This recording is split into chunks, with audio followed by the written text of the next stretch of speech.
Hey everybody, welcome back to Golf Test Dummy, the channel where I use my game to help your game. Today, I'm giving you some footage from the Skype lesson that Shawn Clement and I had together this past week. Now, this lesson was about an hour or an hour plus of video footage that I got, and I know that there are probably some people that would just like to see the entire hour uninterrupted, but I feel like the majority of you out there are not going to have time to sit and watch an entire hour video. There was a lot of great information and there were several aha moments for me in this lesson. In an effort to try and get this to you in a way that you can devote some time to it, 10, 15 minutes at a time, I'm going to break it down into sort of sections. I'm going to try and find natural breaking points in the video, and then I'll release each 15-minute segment or whatever as its own video. So without further ado, let's get into this first one. This is going to be sort of a recap of the backswing and why those movements going back are vital and important. It's going to talk a little bit about the transition,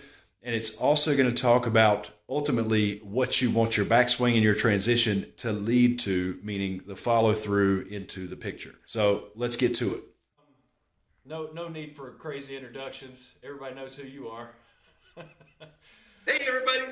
Last time we worked on the backswing, and then I've sent you've seen some video of me as I progress over the last week and a half or so. I've been out here working a little bit every day, for at least a half an hour a day, sometimes longer. And I think it's going along great, but you know, I wanted to get your thoughts and opinions on what I've done so far, and do you need to see me swing? So what basically we did last time is set the stage for you to complete your backswing. Right. You had a backswing where the leg movement was almost non-existent, and what ended up happening is your upper arms would collapse into the rib cage, and that would cause that little flail, if you want, in that backswing, right? That's a nice way to put it.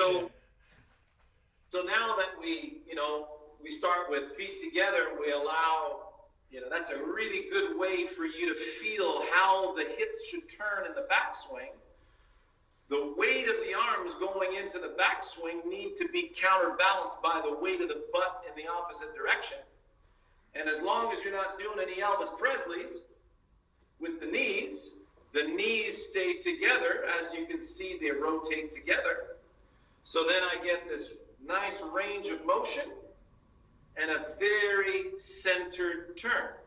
So when we put our feet back apart, a little bit toed open, and we perform that same takeaway, notice how the lead knee is rotating in, not jetting forward, which is, I see that a lot. So now everything's rotating fully. Now you have access to width. The feet together is actually how I'm warming up now. That's what I do to warm up. And width carries the arms upwards. If I only had one arm and I'm cutting grass with one arm, the center of that machine is my shoulder socket. And if I do that towards you, notice how everything gets pulled upwards, doesn't it?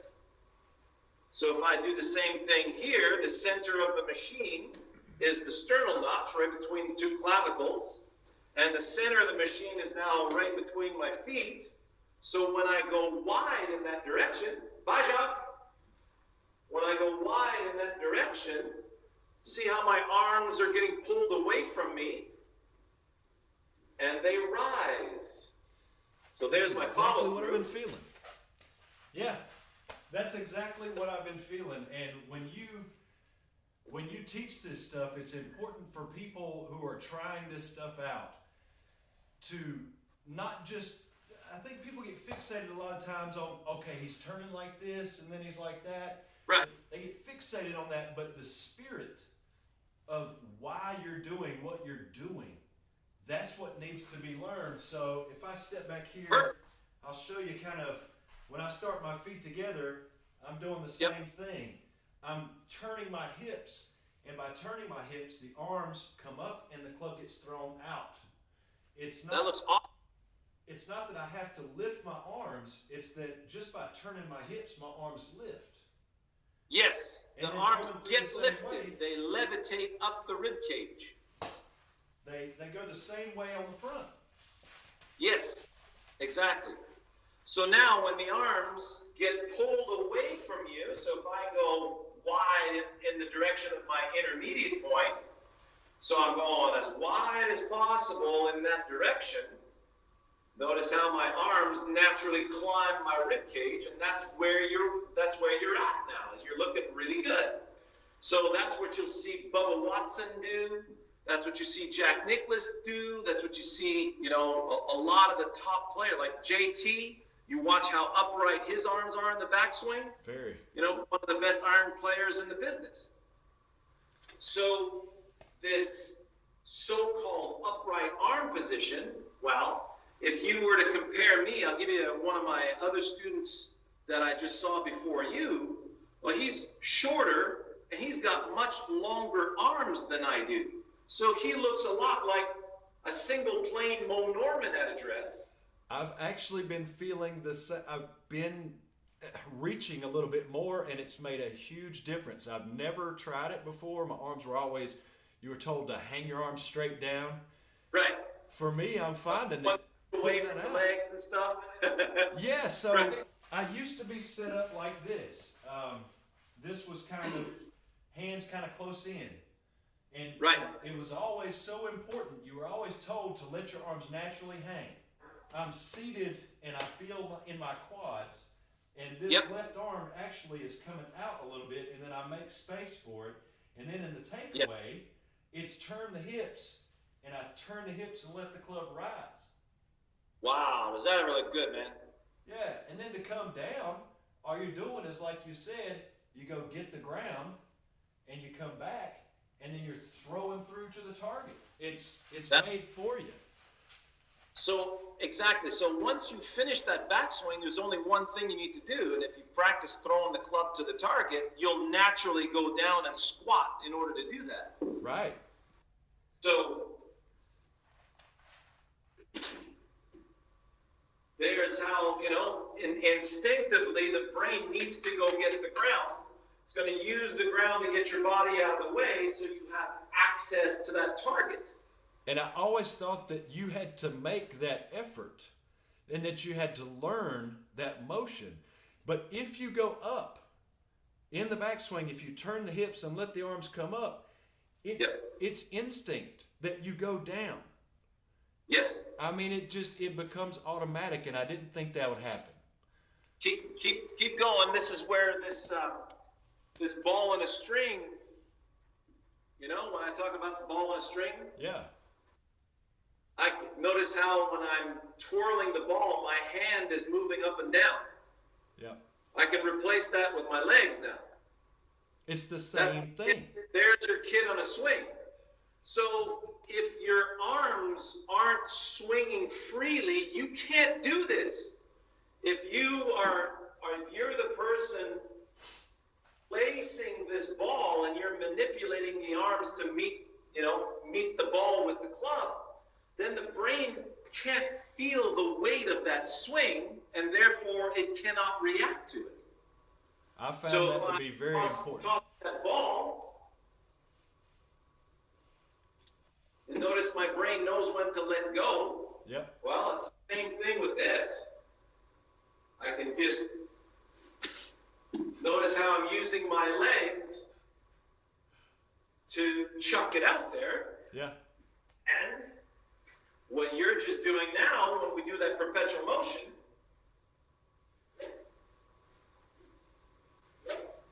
notice that occurs in both directions, backswing and follow through. Yeah. So now that we've gathered that backswing and you start throwing the club in that direction, your brain is going to, hey, man, I feel like I can throw the club farther when I feel this, and it'll start using the ground for you. Yeah. And that's when you're going to go from 150 to 175 with that 7-iron overnight. I'm waiting on that. That's coming next week, right? Have you experienced any little boosts of juice since the last time? I think so, but I haven't done anything measuring yet. I didn't want to corrupt. I didn't want to corrupt what I was doing because I really wanted to go about this the right way. Yep. And it's just going to be rare that I get to work with you, and so I really wanted to take advantage, and I felt like I really want to try and do everything properly, don't skip any steps, and so I've tried not to corrupt the information that I'm getting. I listen to it, Yep. I hear it, I feel the contact, and my brain logs how much solid contact versus how much unsolid contact I've had. And as the days Yep. have gone on, more and more you feel compression. As it was maybe 40% of your strikes, now you felt it 60%, now it's up to 75%. And so that's Very really good. what I've been using to gauge everything. Very good. So that's like when you're practicing throwing darts, and it's been proven. You focus on that bullseye 1 hour a day for 2 weeks, you'll be 15% more accurate in 2 weeks with 15% less dispersion in your throws. So if you stick to, hey, I'm throwing the club over there, throw. You do that every day, all of a sudden you go, hey, and that's what you're describing right now. You'll hit 40%, then 50%, then 60% good shots. Yeah. And then you start scratching your head and you can't remember the last time you had a bad miss. Now it's good misses and really solid shots. Yeah. And that's what you're building yourself into. Now, if you want to derail that, real simple. Just ask yourself why you missed that last particular shot that you missed, why it was thin, and then put yourself on video and say, hey, maybe it's because I came up too much, and maybe it's because my elbow was a little too far behind me, or maybe it's because I didn't come down enough, right? Oh my God. And then You've you're been looking for spying that on me. defect. And now you just threw yourself into a tailspin far, and you're just pulling yourself far away from where you're supposed to be. Right. Whereas all you got to do is, hey, where am I going again? Oh yeah, I'm going over there. And what's it feel like when I go that way? Oh yeah. It feels like when I'm throwing the club, it feels about like that. And you throw it out there, and you look, and you go, hey, that's pretty gosh darn good. Now, there's a whole lot of us out there that we hear a lot of people talk about. Just go out, think about your target, think about the shot shape, and then make the swing that'll make that shot shape. A lot of us hear that, and we think, oh, yeah, it should be that simple. And then we go try it. And if you don't have something like your swing down, then all of the feels and everything in the world, you'll never get to that point. But if you can get this down, and I feel like I've made a lot of strides in a pretty short period of time, but when you get that, well, you can get to that point where it's like, okay, there's my target I wanted to turn. What you just described, that was me when I was a junior. I never had a lesson when I was a junior, okay? Yeah. And I just went at it instinctively from what I gathered on the driving range. I used to play like 36 holes a day. I was a crazy person. So all of a sudden this tour player comes in, and he's my mentor for a while. And he says, okay, Shawn, let's see you hit the ball to that target right there. And I was in a funk. I'm going, well, how do you do that? Because you say, yeah, there's the target, and just swing towards the target. And you go, how does that work? Because what's missing is the plug-in, the task. Right. Are you cutting a dandelion stem in that direction? Are you squeezing door frame, squeezing through the door frame? Are you sending a carrot peel that way? So that you understand what happens when you cut grass with this, the ball meets that, leaps into the air. And when you do that with a nice throwing action, and you do it with ease and velocity, then, you're basically doing it with wisdom. And now you can actually predict what's going to happen. Yeah. And that's what's missing for most people. You say, yeah, I know you want me to go to the target, but what about how come I'm not hitting the ball solid? Why am I, you know? And they go straight to the why, and that's what's damaging. Yeah, and that's really it. You hear everybody say, "Go play golf, don't play swing." Well, it's much easier said than done, especially when your swing doesn't have an identity and you don't have things clearly defined and you don't have your feels in place and you don't have it simplified to where it can be automatic. You can't. If you don't have clarity, forget about it. Yeah. You can't do anything but play swing all day. And most of us have never played golf. We've never played golf. We've played swing every time. Yeah. Yes. All right, guys. So that's going to be segment 1. I hope you enjoyed that. I hope that it maybe gave you a little bit of different perspective on Shawn's teachings and some of the thoughts that I had going back and forth. Some of the things that I had experienced in trying to implement this swing myself and make these changes. Some of it was pretty easy to put in, and other things were a little bit more difficult, and some things I'm still working on, and they're going to continue to take more time. As always, if you like this video, give me a thumbs up, subscribe if you haven't already, click the little bell off to the right so you don't miss any of the upcoming videos. I got tons more coming with Shawn. We're going to be filming another Skype lesson probably from the time of this filming, maybe another week and a half. I appreciate all the support. Thanks to all the subscribers out there. Stay tuned, and I'll see you in the next one.